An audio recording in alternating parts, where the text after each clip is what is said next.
സത്യപ്രതിജ്ഞയ്ക്കിടെ വന്ദേ മാതരം പാടിയതിൽ പ്രതിഷേധവുമായി CPIയും DMKയും രംഗത്തെത്തുന്നു. തമിഴ്തായ് വാഴ്ത്തിനെ അവഗണിച്ചു എന്നുള്ളതാണ് പ്രധാന പ്രശ്നമായി ഉയർത്തിക്കാട്ടുന്നത്. ഇതാണോ വിജയ് കൊണ്ടുവരാൻ ശ്രമിച്ച മാറ്റമെന്നും DMK ചോദിക്കുകയാണ്.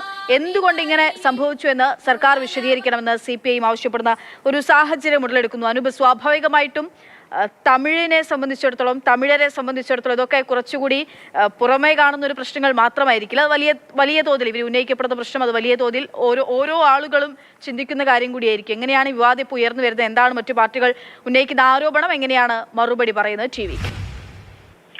അതായത് വന്ദേമാതരം ചടങ്ങിന്റെ ഏറ്റവും ആദ്യം വന്ദേമാതരം ചൊല്ലി, ചടങ്ങ് അവസാനിക്കുന്നതിന് മുൻപും വന്ദേമാതരം മുഴുവനായി ചൊല്ലി. എന്നാൽ തമിഴ് താഴ്വാരത്തിന് അത്തരമൊരു പ്രാധാന്യം ലഭിച്ചില്ല.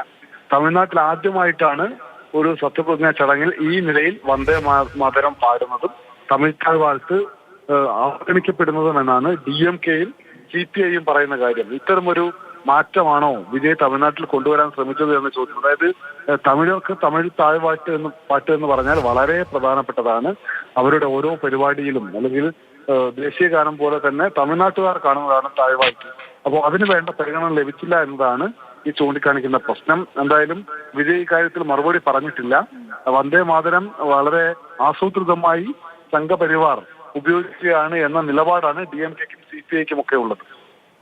തീർച്ചയായിട്ടും അനൂപ്ദാസാണ് വിവരങ്ങൾ നൽകിയത്. തമിഴ്തായ് വാഴ്ത്ത് തമിഴ്നാട്ടിലെ എല്ലാ പരിപാടികളിലും അവർ ആദ്യം തമിഴ്തായ് വാഴ്ത്ത് പാടാറുണ്ട്. അതിന് ശേഷമാണ് മറ്റ് ഗാനാലാപനങ്ങളിലേക്കൊക്കെ കടക്കുകയാണ്. അത് വന്ദേമാതരാണെങ്കിലും എന്താണെങ്കിലും.